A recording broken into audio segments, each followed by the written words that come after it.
Hello, my name is Dr. Moshe Davidovich, the inventor and co-developer of the Tryman bracket. In this short video, I'd like to highlight the biomechanical differences between what we've gotten used to using, edgewise, and a new category of orthodontic appliance called wedgewise. The simplest way to do this is to show the differences of how an arch wire behaves in the slot of each one of these bracket systems. Let's do this by examining a typical clinical scenario, that of lower incisor crowding. I want to focus on the most crowded lingually positioned incisor. In edgewise, regardless of whether the wire is ligated conventionally or with a self-ligating mechanism, the arch wire does not fill the slot and it is situated in its more gingival aspect. The force diagram generated by this arrangement is such that the crown of the tooth will tend to tip labially, while the root apex tips lingually, and the tooth is brought more forward into the arch.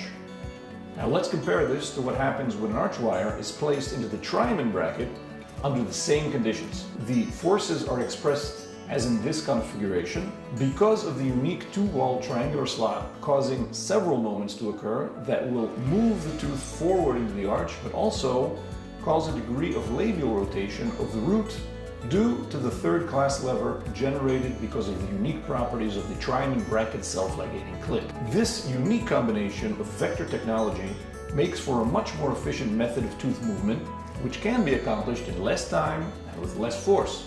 What about the differences during space closure? In edgewise, because it is detrimental to fill the slot while trying to move teeth, what happens is that the crowns of the teeth tend to converge into, let's say, an extraction site, and the roots diverge, which requires compensation either by purchasing an extraction prescription or bonding the brackets to counter the dumping in of the teeth, or alternatively to bend the arch wire to accomplish this. On the other hand, wedgewise avoids all of these side effects by ensuring that the arch wire is up against both walls of the slots throughout any and all tooth movements. This means that the teeth cannot dump into the extraction sites, as consistently seen in edgewise. The different geometry of the wedgewise slot also eliminates the notching and binding of the arch wire, which occurs at the corners of an edgewise bracket slot. This difference results in much reduced friction in wedgewise and the avoidance of jiggling the teeth along the arch wire, which is essentially what occurs in edgewise. The ability to fully fill the arch wire slot while maintaining the principles of a light wire technique is significant because it permits more efficient tooth movements that can be accomplished using either lower forces and done so in less time.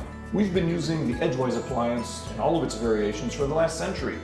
It's about time that we take orthodontics forward into its next evolutionary stage, which is the new category of appliance known as wedgewise. I'm sure you'll find that the Tryman bracket will greatly simplify your clinical procedures and make for a smoother running day in your clinic and a better overall experience for your patients. Welcome to the Tryman revolution.